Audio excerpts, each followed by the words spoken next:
Jean-Marc Daniel, une histoire de la pensée économique.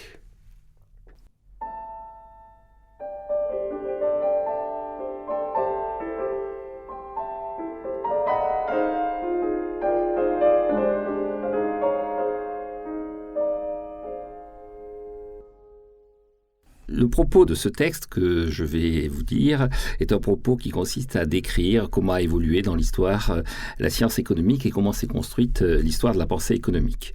Alors pour commencer, il faut d'abord préciser de quoi l'on parle, c'est-à-dire d'où vient le mot, quelle est l'origine étymologique d'économie et assez vite quelles sont les idées qui sont regroupées autour de ce mot. Économie est un mot d'origine grecque, oikou nomos en grec, la loi de la maison. C'est-à-dire que si on devait traduire en langage moderne le mot économie, on le traduirait par gestion.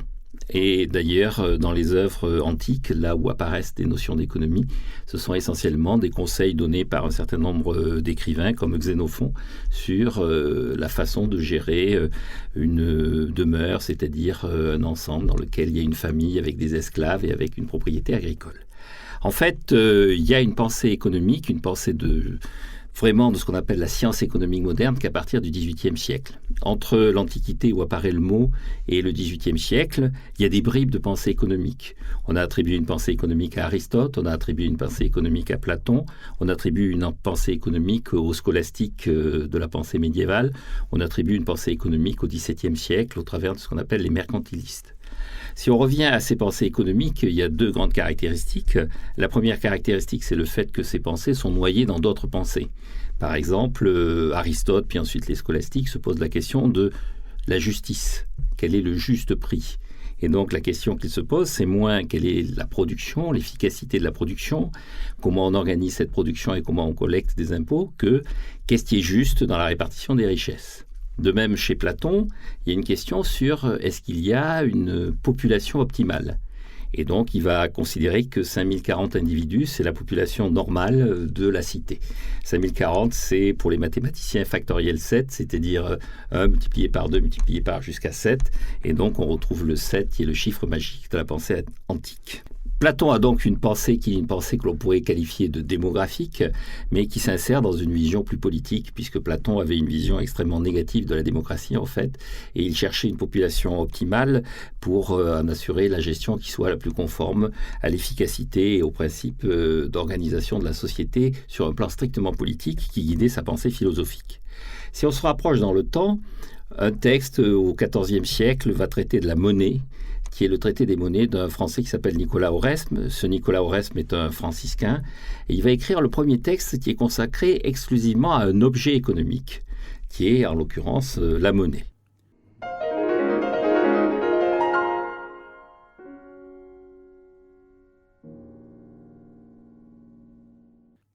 Objectivement, si on veut avoir une pensée cohérente, il faut attendre le XVIIIe siècle. Et là, on trouve trois pairs putatifs à l'économie.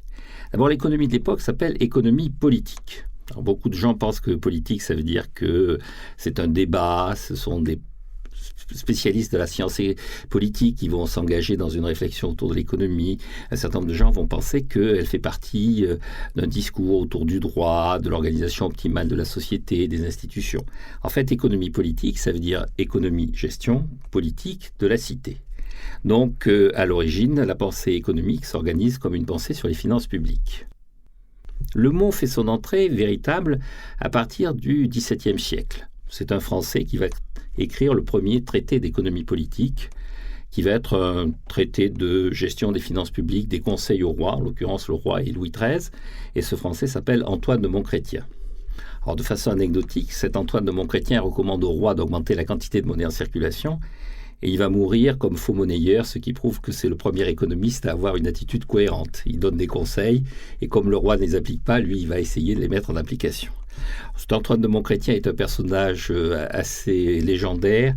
Sur le fond, il n'a pas apporté grand-chose. On en revient donc au XVIIIe siècle. Pourquoi on peut penser que c'est le XVIIIe siècle qui voit apparaître une vraie pensée économique ? Parce que c'est au XVIIIe siècle que l'on va essayer d'avoir une pensée sur la production, une pensée sur l'organisation de la production, sur la création de richesses, sur la productivité, sur l'outil de ce qu'on appelle maintenant l'économie, donc l'outil économique, c'est-à-dire les usines, l'agriculture, l'organisation de la société autour de ces usines et de cette agriculture, qui ne soit pas immédiatement évidente. Ce que je veux dire par là, c'est que les gens du XVIIIe siècle, qui vont constituer la première école d'économie, vont essayer de répondre à un problème. Le problème, c'est la dette publique.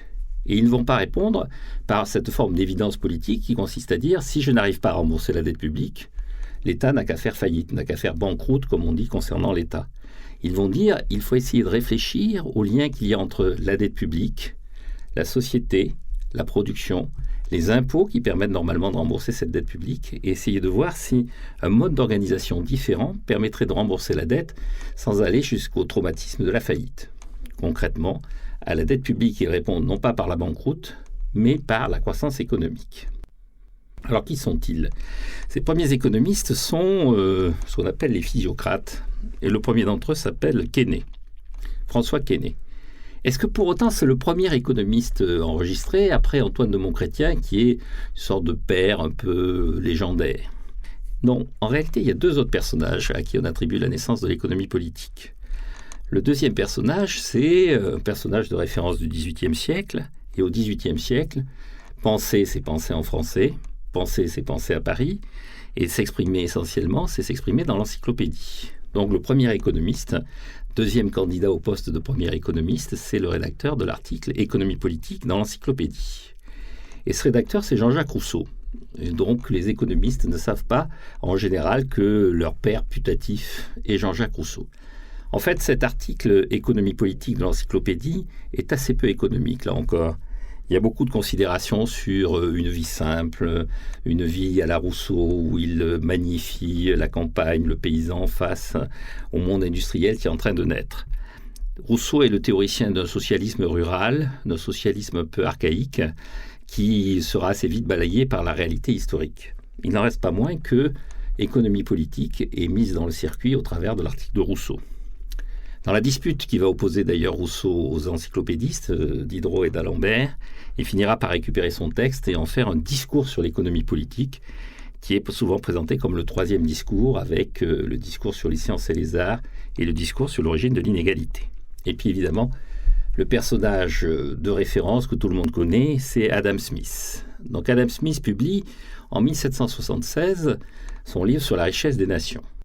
Alors pourquoi il ne parle pas d'économie politique ? Pour une raison simple, c'est que le titre de Principles of Political Economy a déjà été utilisé par quelqu'un qui s'appelle James Stewart. Ce James Stewart est maintenant très oublié. Nous espérons que vous avez apprécié cet aperçu. Pour continuer à écouter ce livre audio sur Google Play Livres, utilisez le lien dans la description de la vidéo.